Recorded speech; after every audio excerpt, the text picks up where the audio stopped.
Ooh, boy, am I exhausted because I just saw these first five movies here and it's a lot. So be prepared because it's going to be quick, but I'm going to be very brief with you. So hi, I'm Awesome Joe. Thank you guys very much for taking the time of your day to watch another one of my episodes of Playback to Back. And I'm doing these five movies here that I'm going to be reviewing with you guys today. So I want to thank you guys so much for having to take the time to watch my videos. You guys are a huge inspiration to me. Keep it up. I'm doing a great job with having to expand and if you guys aren't familiar with me having to be on YouTube, so go to YouTube, subscribe to my page, like my videos, like this video on YouTube.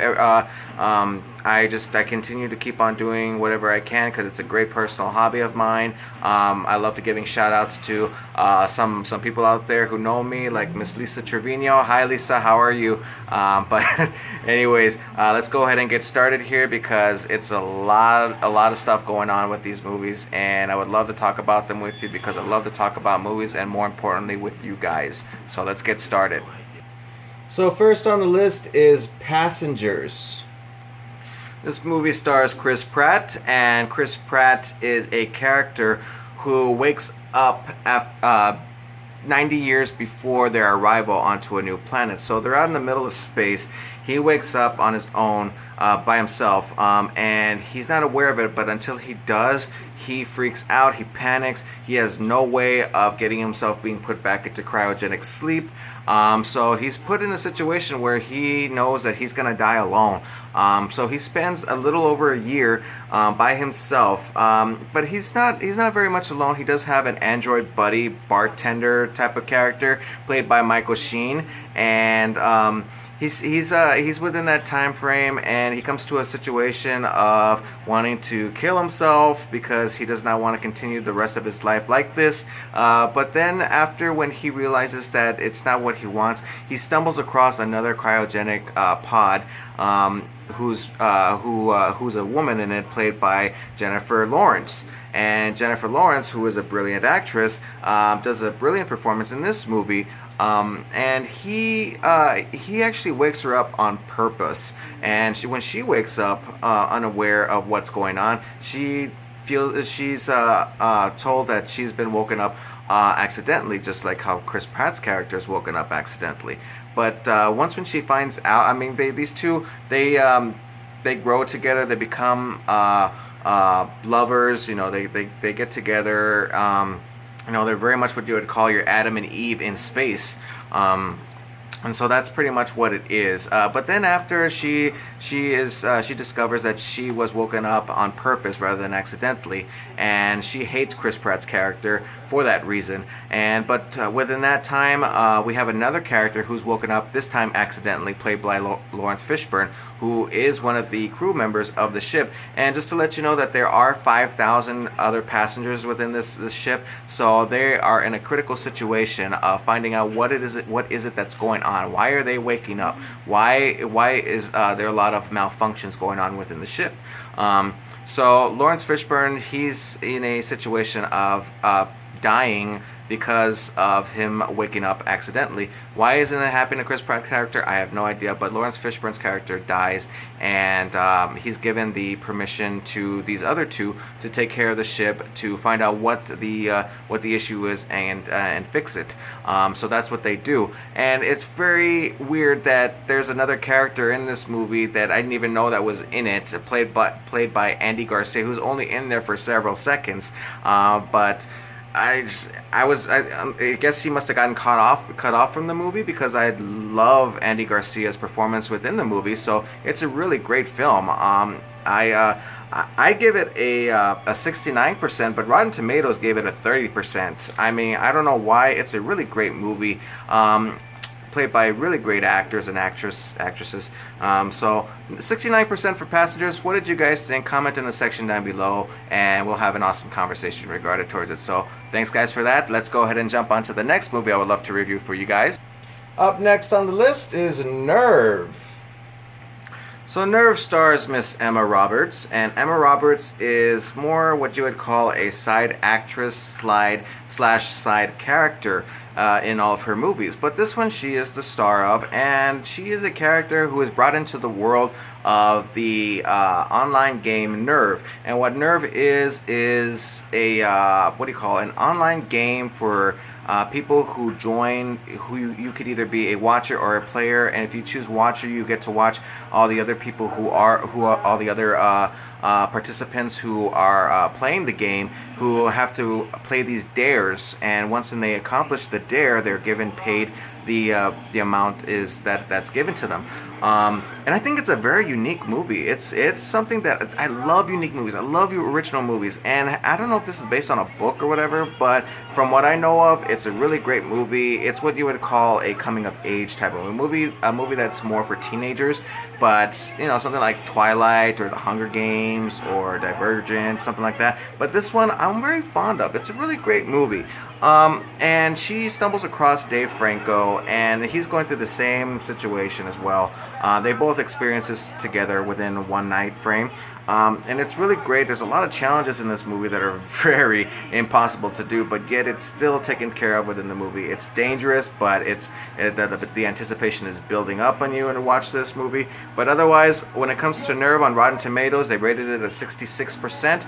And for me personally, I would give it a 71%, so a little bit more higher up and into a positive range. So it's a really great movie. If you guys haven't watched Nerve, go ahead and take the time of your day to watch it whenever you get the chance to. I promise you, you will not be disappointed if you love these types of movies. So I remember seeing the preview for this. Excellent, excellent, excellent. So when I watched the movie for the first time, Nerve, great movie. I was not let down at all whatsoever, not once at all. Why him?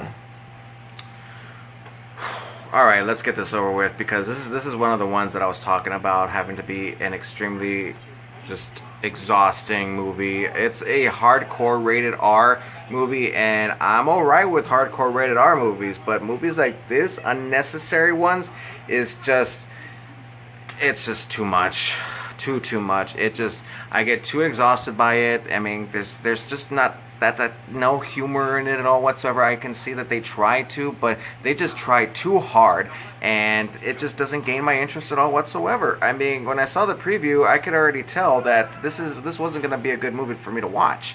And so we got Mr. Bryan Cranston, one of Hollywood's big top brilliant performance actors, and he's playing alongside with James Franco. And James Franco is very much in these types of movies, rated R comedies. And I'm not a big fan of comedies. I mean, there's some movies out. Don't get me wrong. There are some movies out there that are really great, but this one is just not on the list at all. It's one of the most terrible movies to me, by far the worst. Just terrible. On Rotten Tomatoes, unfortunately, they gave it a 40%, and I just think it deserves way down lower than that, which is up to a 19%. So 19% for that, I mean, just bad. I will never watch it again. And if you guys have watched it, good for you. But for the ones that have not watched Why Him, I don't encourage you to. It's not really worth your time. Go watch a better movie if you have to. So that's my rating, 19%. On to the next movie. The Intern. So The Intern is starring Mr. Robert De Niro, and Robert De Niro, he is a brilliant actor. I mean, I love him in all of his movies. Even if the movie is bad, but he's always the positive of all the movies that he's in. And Robert De Niro, he actually plays a character that I really do wish we would have nowadays. You would call an old school gentleman. And he is someone who has he dresses appropriately, he has respect for others, and he does have a proper language. Nowadays we just get more what you would call like gangster hip type of guys. But unfortunately for Robert De Niro's character, I think that he brings it really great. I mean, he's always considerate of others. He's a what you would call a senior retirement folk, and he's just someone who's trying to keep himself busy. So he stumbles across this flyer for him to become an intern to this clothing line's online store. So which is run by a character played by Anne Hathaway. And Anne Hathaway, she is a brilliant actress. If you guys aren't familiar with her, she's been out for quite some time, for a little over a decade now. But she does great. I mean, she's such a brilliant actress. She's very she's very awesome at what she does. So it's great in having to put an older generation with a newer generation, bonding it together. And it's not what you would call a romantic flick. It's more of a two acquaintances becoming one awesome bond, one friendship bond. It's not what you would think, that these two would be falling in love with each other or anything like that. No, it's just more of how she changes his life to where he changes hers, both at the same time. So it's a brilliant movie. I mean, I had no problems with it at all whatsoever. The runtime is a little bit long, it comes up to 2 hours long, but it's very satisfying. It is very satisfying. Rotten Tomatoes gave it a 60%, and I'm gonna pick it up a notch and gave it a 65. And it's still not a bad rating. It's not. It's just, it's more down to earth, and you can relate with these characters, some of the characters within the movie, because it is down to earth. It's not what you would call, you would normally see is like science fiction types. This one you can actually relate, and you would love to meet a guy like Robert De Niro's character in this movie. I mean, it would change your life. Yeah, so that's my ratings for it, 65%. What do you guys think? Always leave a comment in the section in the bottom to let me know what you guys think. So we're gonna go on to the final movie that I'll be reviewing with you guys today, Interstellar. Now this is where it gets even more exhausting, because even Why Him was just an exhausting movie to watch because it was so very predictable. This one is just too much. Why? Because one, I'm not an astronaut, and two, I'm not really into science. And there's a lot of science, a lot of science facts within this movie, dealing with black holes and time travel. I love time travel, but they take this way too much. It is just so much going on, and it's exhausting. I got overwhelmed. That's the word I'm looking for. I got overwhelmed. This movie is just, wow. I can't even talk about what goes on in the movie. I can't really describe as to what this movie is all about. But of course we know that the star of this movie is Mr. Matthew McConaughey, and then he's also joined with Anne Hathaway too. And of course Jessica Chastain. I love Jessica Chastain. She's a brilliant actress. Michael Caine. Of course, this movie is directed by Christopher Nolan, so of course we're gonna have him bring in some of his actors from all of his previous films, like Anne Hathaway and of course Michael Caine. We got Casey Affleck, Topher Grace. What the heck is he even doing in this movie? Last time I've ever seen him was back in Spider-Man 3, which was a long time ago, 10 years ago. John Lithgow, who's rarely even in the movie, and last but not least, Matt Damon. Matt Damon, what the heck is Matt Damon doing in a movie like this? I mean, he's one of Hollywood's greatest stars right now, and yet he's playing a side character who's rarely even in the movie for at least 10-15 minutes tops. I don't know, but this movie, it's a good movie. I was entertained, but I was also overwhelmed by the whole thing. It is just so much. Like right now, the scene that I'm playing right behind me, I have no idea what's going on, but it's something that it's very watchable. You just don't know what the heck is going on. And that's what Christopher Nolan does to you. He really likes to play with your mind. He just does so much of that. He does that with Inception and the Dark Knight trilogy, the Prestige, Memento, and then now you got this one, Interstellar. I mean, just what the heck? Where do you come up with this stuff, Nolan? But otherwise, Rotten Tomatoes gave Interstellar a 71%, which is very satisfying. But for me, since there's so much overwhelming dialogue and scenes in this movie, I downed it a lot to a 52%, which is not a bad rating. It's not. It's just very minimum. It's just borderline, and that's just the way I saw it. I mean, that's just what it is. So I'm Awesome Joe. Thank you guys so much for taking in the time to watching my videos. Those are my reviews for today. What did you guys think? Leave a comment in the section down below. If you guys aren't a subscriber to my page on both Facebook and YouTube, go ahead and do that.